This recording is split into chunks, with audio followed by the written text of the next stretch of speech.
Hello students, welcome back to my YouTube channel BEd classes bachelor of education में आपका हार्दिक स्वागत है, अभिनंदन है। स्टूडेंट्स, हम पढ़ने जा रहे हैं चाइल्ड डेवलपमेंट, बाल विकास, जो कि बीएड के साथ साथ संविदा ग्रेड 3 के लिए भी वेरी इंपॉर्टेंट थ्योरी है। स्टूडेंट्स, हम आज देख रहे हैं डेवलपमेंट एजम्पशंस, विकास की अवधारणाएं, अभिवृद्धि का अर्थ, कोशिकाओं की गुणात्मक वृद्धि कहलाती है, जैसे ऊंचाई, भार, चौड़ाई आदि की वृद्धि, हाथ पैर का बढ़ना, बालों का बढ़ना।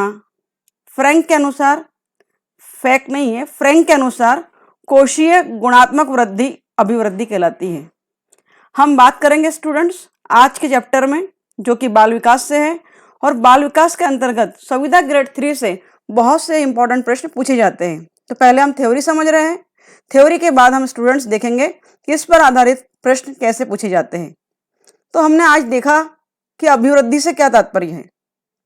अभिवृद्धि से तात्पर्य है कोशिकाओं की गुणात्मक वृद्धि, अर्थात दुगुनी जो वृद्धि कोशिकाओं में होती है, या हम कह सकते हैं कि शारीरिक रूप में जो वृद्धियां होती हैं, ऊंचाई के ले लो, भार ले लो, चौड़ाई ले लो, हाथ पैर का बढ़ना ले लो, ये सारी अभिवृद्धि के अंतर्गत आती है। वृद्धि और अभिवृद्धि दोनों में क्या डिफरेंसेस है, ये भी हम समझेंगे। स्टूडेंट्स, हम बात कर रहे हैं विकास की। तो स्किनर ने क्या कहा है, स्किनर महोदय ने विकास को परिभाषित किया है कि विकास एक सतत और धीरे धीरे होने वाली प्रक्रिया है। जो डेवलपमेंट होता है आप में, वो कैसे होता है, निरंतर सतत होता है, अर्थात कंटिन्यूस प्रोसेस है, परंतु धीरे धीरे होता है। एकदम से तो विकास कोई बच्चा, कोई बालक, कोई व्यक्ति नहीं कर लेता है, धीरे धीरे ही विकास की ओर अग्रसर होता है। तो यही स्किनर महोदय कहना चाहते हैं, विकास एक सतत और धीरे धीरे होने वाली प्रक्रिया है। तो जब भी विकास की बात हो, कंटिन्यूस प्रोसेस की बात आ जाए वहां पर, तो आपको स्किनर आंसर लगाना है। अब हम समझते हैं स्टूडेंट्स, जन्म से लेकर मृत्यु तक प्राणी में परिवर्तन होते रहते हैं। जीवन की विभिन्न अवस्थाओं में, यहाँ अवस्थाओं से तात्पर्य एजुकेशन फील्ड में, साइकोलॉजी फील्ड में, या बाल विकास की फील्ड में, यहाँ अवस्थाओं से तात्पर्य शिशु अवस्था, बाल्यावस्था, किशोर अवस्था, वृद्धावस्था से लिया गया है। अवस्थाओं में नई नई विशेषताओं का जन्म होता है। ये परिवर्तन कभी कभी अचानक होते हैं, तो कभी कभी क्रमिक और शारीरिक भी होते हैं। क्रमिक अर्थात क्रमानुसार भी होते हैं स्टूडेंट्स। तो विकास क्या है, जन्म से लेकर मृत्यु तक चलने वाली प्रक्रिया है, और इसमें परिवर्तन होते रहते हैं। तो जन्म से लेकर मृत्यु तक मनुष्य का विकास होता रहता है, और उसमें परिवर्तन आते रहते हैं। इन्हीं शारीरिक और मानसिक परिवर्तनों, गुणों तथा विशेषताओं की नियमित और क्रमिक उत्पत्ति को ही विकास कहा जाता है। विकास का अर्थ केवल जन्म लेने के बाद होने वाले परिवर्तनों से नहीं है, अपितु गर्भाधान के समय से होने वाले परिवर्तनों से है, और विकास की प्रक्रिया जीवन पर्यंत चलती रहती है। प्रश्न पूछा गया स्टूडेंट, क्या विकास की प्रक्रिया कब से कब तक चलती रहती है? दे देता है पीरियड, उसमें एक कॉलम आपका या एक पॉइंट आपका गर्भाधान भी होता है। तो विकास की प्रक्रिया जब शिशु या इन्फेंसी स्टेज में होता है, तब से ही उसकी विकास प्रारंभ हो जाता है, अर्थात गर्भाधान से उसका विकास प्रारंभ हो जाता है। विकास के अर्थ में हम देख सकते हैं, ईबी हरलॉक 1974 ने विकास को इस तरह परिभाषित किया है कि हरलॉक की जब भी बात आए, एग्जाम में 4 ऑब्जेक्टिव दिए हो, तो अगर हरलॉक से संबंधित विकास किसे कहा गया है, तो आप कहेंगे गुणात्मक परिवर्तन को। अर्थात जब भी बालक में या व्यक्ति में दुगुना परिवर्तन होता है, तीव्र गति से परिवर्तन होता है, क्वांटिटिव परिवर्तन होता है, तो वो गुणात्मक परिवर्तन कहलाता है। विकास की परिभाषा क्रमिक, सभ्यतापूर्ण परिवर्तनों की, संबंधतापूर्ण परिवर्तनों की प्रगतिपूर्ण श्रृंखला के रूप में दी जा सकती है। अर्थात विकास जो होता है क्रमिक, क्रम के अनुसार होता है, संबंधित होता है। यहाँ पर संबंधित से तात्पर्य स्टूडेंट्स एक अवस्था दूसरे अवस्था पर डिपेंड होती है। शिशु अवस्था की बात करें तो फिर वो बाल्यावस्था की ओर डिपेंड होती है, उस पर निर्भर होती है। परिवर्तन दिशात्मक, डायरेक्शनल होते हैं, तथा पृष्ठोन्मुख की अपेक्षा अग्रोन्मुख होते हैं। परिभाषा को समझने की कोशिश करते हैं। Development refers to qualitative changes. It may be defined as a progressive series of orderly, अर्थात ऑर्डरली होते हैं, क्रम में तो होता ही है, where it changes progressive signifies that the changes are directional, that they lead forward rather than backward।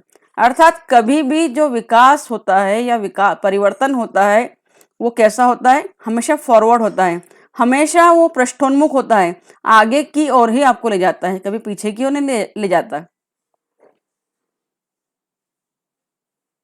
Students देखते हैं उदाहरण के लिए, एक नवजात शिशु है, नवजात शिशु से तात्पर्य यहाँ पर इन्फेंसी चाइल्ड की बात कर रहे हैं।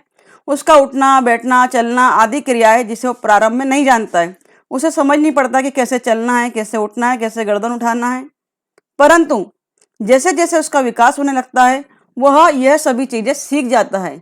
यह परिवर्तन प्रोग्रेसिव चेंजेस या प्रगतिपूर्ण परिवर्तन कहलाते हैं। अर्थात ये पृष्ठोन्मुख है, आगे अग्रोन्मुख है, पृष्ठोन्मुख नहीं है, आगे की ओर है। बालक में विकास संबंधी सभी प्रगतिपूर्ण परिवर्तन एक दूसरे से संबंधित और क्रमबद्ध होते हैं। एग्जाम में पूछा गया प्रश्न है कि विकास संबंधी प्रगतिपूर्ण परिवर्तन कैसे होते हैं, तो एक दूसरे से संबंधित और क्रमबद्ध होते हैं। अर्थात विकास से अभिप्राय लंबाई और भार में वृद्धि से नहीं है, अपितु विकास परिपक्वता की ओर बढ़ने का एक निश्चित और प्रगतिशील कदम है। वेरी इंपॉर्टेंट स्टूडेंट्स, कि विकास का तात्पर्य केवल शारीरिक परिवर्तन से नहीं हो, बल्कि यह आपका मैच्योरिटी लेवल डेवलप करता है, उसे हम विकास कहते हैं। निश्चित और प्रगतिशील कदम है, अर्थात प्रोग्रेसिव भी है, जिसकी दिशा सदैव आगे की ओर होती है और उसका विकास क्रमिक परिवर्तनों की एक श्रृंखला है। परिवर्तन वंशानुक्रम से प्राप्त गुणों तथा वातावरण दोनों का ही परिणाम है। इंपॉर्टेंट है स्टूडेंट्स, पूछा गया प्रश्न है कि जो विकासात्मक परिवर्तन होते हैं वो किसका परिणाम है, तो आपको आंसर देना है वातावरण और वंशानुक्रम दोनों का परिणाम है। क्योंकि जब भी विकास होगा वो डिपेंड करेगा कि वंशानुक्रम क्या था आपका, किस वंश से आप आए हैं, हेरिडिटी क्या थी आपकी, और एनवायरनमेंट कैसा था, उस पर आपका डेवलपमेंट डिपेंड करता है। सारांश रूप में हम विकास की निम्न विशेषताएं बता सकते हैं। यह जन्म से लेकर मृत्यु तक चलने वाली प्रक्रिया है। अगर आप विकास को समझ लेते हैं तो विकास से संबंधित प्रश्नों के जवाब बाल विकास में अवश्य दे पाएंगे। पहला प्रश्न है हमारा स्टूडेंट्स, यह जन्म से लेकर मृत्यु तक चलने वाली प्रक्रिया है, तो विकास कैसी प्रक्रिया है, जन्म से लेकर मृत्यु तक। यहाँ तक कि जन्म के पूर्व भी हम कह रहे हैं कि जो विकास प्रारंभ होता है एक बालक का वो कैसे हो जाता है, जन्म से, गर्भाधान से ही शुरू हो जाता है। अभिमन्यु ने अपने माँ के पेट में गर्भ में ही चक्र तोड़ने की शिक्षा ले ली थी। विकास में वृद्धि भी सम्मिलित है, अर्थात विकास तो हो रहा है आपका, तरक्की तो आप कर रहे हैं, परिपक्वता तो आप में आ रही है, मैच्योरिटी लेवल तो आपका बढ़ रहा है, परंतु उसमें वृद्धि भी शामिल है, अर्थात आपके शरीर के अंगों की जो वृद्धि है वो भी उसमें शामिल है। विकास में होने वाले परिवर्तनों को अनुभव किया जा सकता है, नापा नहीं जा सकता। हम बोल सकते हैं स्टूडेंट्स कि विकास में जो परिवर्तन होते हैं, एक बालक का अगर विकास हो रहा है, सावैगिक विकास हो रहा है, सामाजिक विकास हो रहा है, सांकेतिक विकास हो रहा है, राजनीतिक विकास हो रहा है, तो उसका मापतोल का कोई पैमाना नहीं है। हाँ, आईक्यू लेवल देखकर आप जरूर बता सकते कि बच्चा इतना होशियार है, इतना डल है, एवरेज है, जो भी है, लेकिन आप उसका कोई मेजरमेंट नहीं है। आप उस विकास को केवल अपने अंदर अनुभव कर सकते हैं कि आप डे बाय डे आगे बढ़ रहे हैं।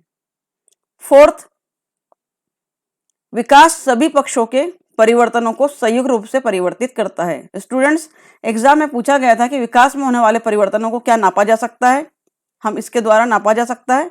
हमें जवाब देना है कि नहीं, विकास में होने वाले परिवर्तनों को नापा नहीं जा सकता, केवल अनुभव किया जा सकता है। ऑब्जेक्टिव दे देता है, अनुभव किया जा सकता है, नापा जा सकता है, नापा नहीं जा सकता है।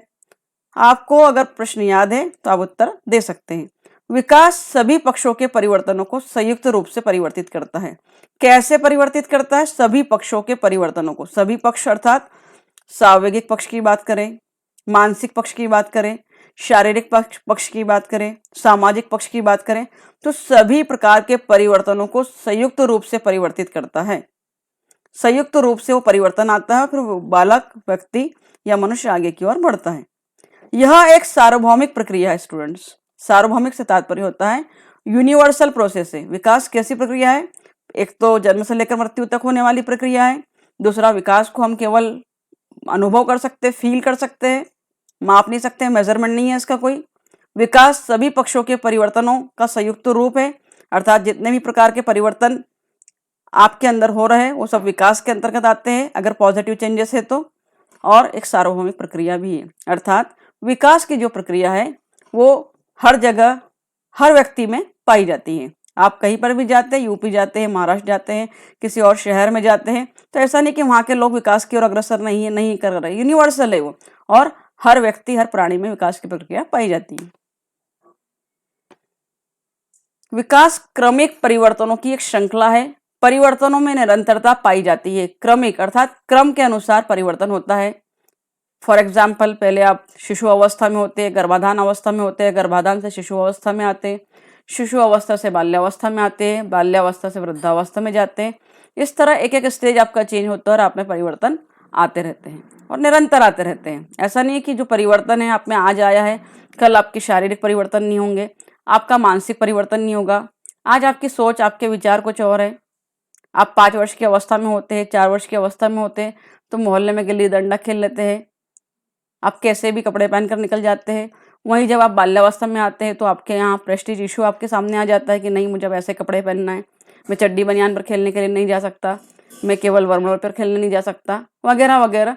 तो इस तरह के मानसिक परिवर्तन भी श्रृंखला पाई जाती है। क्रमिक परिवर्तन एक दूसरे के साथ किसी न किसी रूप से संबंधित रहते हैं। आगे होने वाला परिवर्तन पूर्व परिवर्तन पर आधारित होता है। आगे होने वाले से तात्पर्य, अगर हम शिशु अवस्था की बात कर रहे हैं तो बाल्यावस्था पर ले ले। बाल्यावस्था क्या है? आगे होने वाला परिवर्तन। पूर्व परिवर्तन क्या? शिशु अवस्था। उस पर आधारित होता है कि शिशु अवस्था में जो बातें आप नहीं कर पाते थे, आपका चल नहीं पाते थे, दौड़ नहीं पाते थे, खेल नहीं पाते थे, तो बाल्यावस्था में आप चलने लगते हैं, गर्दन उठाने लगते हैं, आप दौड़ने लगते हैं, आप बाहर खेलने जा पाते हैं। तो जो भी परिवर्तन आप में होता है वो डिपेंड होता है पूर्व परिवर्तन पर। प्राणी में विकास पहले होता है, वृद्धि बाद में होती है। विकास की एक और विशेषता है कि विकास पहले होता है, अर्थात गर्भाधान अवस्था में है, मांस का एक पिंड है बालक, परंतु उसके मस्तिष्क का विकास उसके अंदर होने लगता है। वृद्धि बाद में होती है, शरीर बाद में बढ़ता है, लंबाई, चौड़ाई, भार आदि की अगर बात करें तो वो बाद में बढ़ता है और विकास पहले होता है। विकास की प्रक्रिया में होने वाले परिवर्तन रचनात्मक और विनाशात्मक दोनों प्रकार के होते हैं। जब एक बालक का विकास शारीरिक रूप से उसमें वृद्धि हो रही है, मानसिक रूप से परिपक्वता आ रही है, तो परिपक्वता उसे किस ओर ले जाती है वो उसके विकास पर डिपेंड करता है, उसकी सोच पर डिपेंड करता है कि विकास तो उसका मानसिक रूप से हो गया है। एक बालक है जो कंप्यूटर बहुत अच्छे से जानता है, साइबर क्राइम जानता है अच्छे से बहुत। एक बालक है जो इस्तेमाल कर रहा है अपने ज्ञान का विकास के क्षेत्र में, तरक्की के क्षेत्र में, शिक्षा के क्षेत्र में।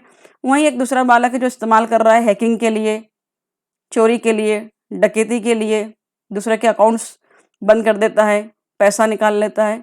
तो रचनात्मक और विनाशात्मक दोनों हो सकते हैं। कहा भी गया है कि साइंस जो है क्या है, विज्ञान के चमत्कार हम निबंध हमेशा पढ़ते आए बचपन से कि वरदान भी है और अभिशाप भी है।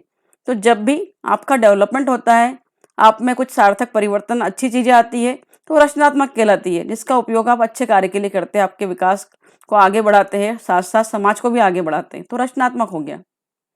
पूछा गया प्रश्न एग्जाम में कि विकास की प्रक्रिया में होने वाले परिवर्तन कैसे होते हैं? रचनात्मक, विनाशात्मक, प्रक्रियात्मक, समाजात्मक, संवेगात्मक, ऐसे बहुत सारे पॉइंट देगा, लेकिन आपको टिक करना है कि विकास की प्रक्रिया में होने वाले परिवर्तन रचनात्मक और विनाशात्मक दोनों प्रकार के होते हैं।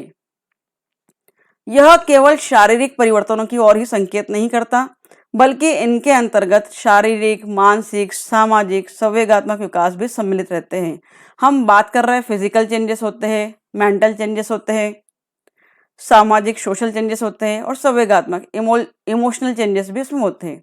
कि विकास केवल शारीरिक परिवर्तन की ओर संकेत नहीं करता। एग्जाम में पूछा गया था कि विकास का अर्थ है मस्तिष्क का, शरीर का भार बढ़ना। स्टूडेंट्स लगा कर आ जाते हैं निशान कि हड्डियों का, शरीर का और भार बढ़ना ही विकास होता है। नहीं, शारीरिक परिवर्तन या शारीरिक विकास नहीं, केवल शारीरिक के साथ साथ मानसिक, सामाजिक, संवेगात्मक विकास के सारे पक्ष इसके अंतर्गत सम्मिलित होते हैं। विकास प्राणी को स्वस्थ पूर्ण जीवन प्रदान करता है। स्वस्थ और प्रौढ़ जीवन प्रदान करता है। आप देखिए स्टूडेंट्स कि जो विद्यार्थी अपने विवेक का, अपनी बुद्धि का इस्तेमाल कर रहे हैं, खुद को विकास की ओर अग्रसर कर रहे हैं, वो मानसिक रूप से स्वस्थ पाए जाते हैं। जिसके बजाय ऐसे विद्यार्थी जिनका शरीर तो बढ़ रहा है परंतु बुद्धि नहीं बढ़ रही है, वे कुछ एक्टिव नहीं है, वे मानसिक रूप से, सामाजिक रूप से व्यवहारिक नहीं है, तो वे फ्रस्ट्रेशन का शिकार होते हैं। तो कैसा है कि हेल्दी युवा जीवन प्रदान करता है, प्रौढ़ जीवन। हरलॉक के अनुसार बात कर रहे हैं, हरलॉक ने विकास के बारे में कहा है कि डेवलपमेंट जो है वो कैसा है, मात्रात्मक, क्वांटिटिव है। एग्जाम में अगर पूछे कि हरलॉक के अनुसार परिवर्तन या विकास कैसा है, मात्रात्मक है, गुणात्मक है, संवेगात्मक है, वगैरह वगैरह, तो आपको आंसर देना है हरलॉक के अनुसार विकास में होने वाले परिवर्तन मात्रात्मक है, जबकि कुछ मनोवैज्ञानिकों के अनुसार ये गुणात्मक होते हैं। अलग अलग साइंटिस्ट, अलग अलग मनोवैज्ञानिक हुए जिन्होंने अलग अलग धारणाएं दी है, तो आपको हरलॉक के अनुसार मात्रात्मक होता है। विकास परिवर्तनों की गति भिन्न भिन्न अवस्थाओं में भिन्न भिन्न होती है। यह गर्भकालीन अवस्था में सर्वाधिक और परिपक्वता के बाद मंद हो जाती है। तो विकास की जो अवस्था है वह गर्भकालीन अवस्था में सर्वाधिक होती है। विकास की अवस्था या परिवर्तनों की गति सर्वाधिक किस पीरियड में होती है, किस काल में होती है, तो आपको आंसर लगाना है गर्भकालीन अवस्था में। विकास के परिणाम स्वरूप व्यक्ति में अनेक विशेषताएं व क्षमताएं उत्पन्न होती है। जब विकास होता है तो परिणाम स्वरूप अनेक विशेषताएं व क्षमताएं, उसकी स्किल डेवलप हो जाती है, विभिन्न प्रकार के उसके कौशल विकसित हो जाते हैं, जैसे लिखना, पढ़ना, सुनना, बोलना। हम विकास के अंतर्गत कौशल की बात कर रहे हैं, कैपेसिटी की बात कर रहे हैं, क्षमताओं की बात कर रहे हैं। तो हम भाषा के कौशल की अगर बात करें तो भाषा के 4 कौशल होते हैं, लिखना, पढ़ना, सुनना और बोलना। वहीं पर हम टीचिंग स्किल की बात करें तो बहुत सारी स्किल होती है। विकास के परिणाम स्वरूप जब विकास एक व्यक्ति का परिपूर्ण रूप से हो जाता है तो उसमें अनेक विशेषताएं आ जाती है, अनेक क्षमताएं उत्पन्न हो जाती है और वो समस्याओं से जूझ लेता है, लड़ लेता है, निपट लेता है, औरों की मदद कर लेता है। विकास जटिल प्रक्रिया है, वेरी डिफिकल्ट प्रोसेस। इसमें वृद्धि तथा परिपक्वता दोनों सम्मिलित रहते हैं। हम पूर्व में बात कर चुके हैं कि विकास केवल शारीरिक वृद्धि नहीं है, वृद्धि तथा परिपक्वता, मैच्योरिटी लेवल, आपकी समझ, आपकी समझदारी, आपका सामाजिक व्यवहार, सारी चीजें विकास के अंतर्गत सम्मिलित होती है। विकास प्रगतिपूर्ण श्रृंखला के रूप में घटित होता है और विकास कभी भी प्रगति की ओर ले जाता है, प्रोग्रेस की ओर ले जाता है, प्रोग्रेसिव होता है, कभी भी पीछे की ओर आपको नहीं ले जाता है। इस प्रकार सभी विद्वानों की परिभाषाओं का अध्ययन करने पर निष्कर्ष निकलता है स्टूडेंट्स कि विकास एक बहुअर्थी शब्द है। सबसे पहले माता के अंडाणु तथा पिता के शुक्राणु के सहयोग से जीव का विकास होता है। जीव का विकास कैसे होता है पूछा गया है, जीव का विकास कैसे होता है, बहुत सारा ऑब्जेक्टिव देता है, आपको थ्योरी के आधार पर आंसर लगाकर आना है। इस अवस्था को गर्भावस्था कहा जाता है, जो सामान्यतः 4 माह या 10 माह या लगभग 280 दिन का होता है। गर्भावस्था का जो काल होता है, पीरियड होता है, वो कितने समय का होता है पूछा जाता है तो 280 दिन का होता है, या 4 माह या 10 माह का। इस अवस्था में बच्चे को शरीर के अंगों का विकास होता है। जब उसका विकास पूर्ण हो जाता है तो उसका जन्म हो जाता है और वह गर्भ से बाहर जाता है। अब उसमें शारीरिक, मानसिक, सामाजिक, संवेगात्मक परिवर्तन होते हैं। वो गर्भ में तब तक उसका विकास पूर्ण हो जाता है, अंगों का विकास होता है, और जब उसका विकास पूर्ण हो जाता है, कब, गर्भाशय में, तो उसका जन्म हो जाता है। अंगों का विकास होने के बाद उसका जन्म होता है और बाहर आने पर ही वो विभिन्न प्रकार के परिवर्तन उसमें होने लगते हैं, जो कि विकास के अंतर्गत भी आते हैं। विकास गर्भस्थ हो या परिपूर्ण व्यक्ति का, उसका एक सतत प्रवाह होता है। भाषा, गति, सांस्कृतिक, समाज तथा मस्तिष्क के दायरों में विकास को नहीं बांधा जा सकता।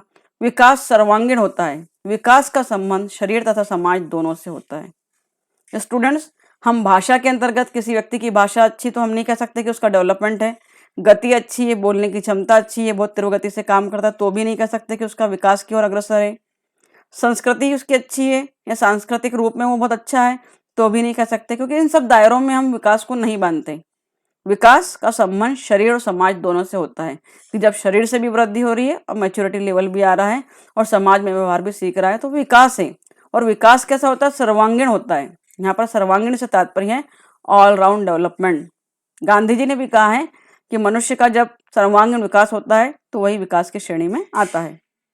स्टूडेंट्स, विकास की अवधारणा को अगर समझ लिया हो, कॉन्सेप्ट को अगर समझ लिया हो, तो आगे हम इस पर आधारित एग्जाम में किस तरह प्रश्न पूछे जाते हैं उसको देखेंगे। Thank you very much.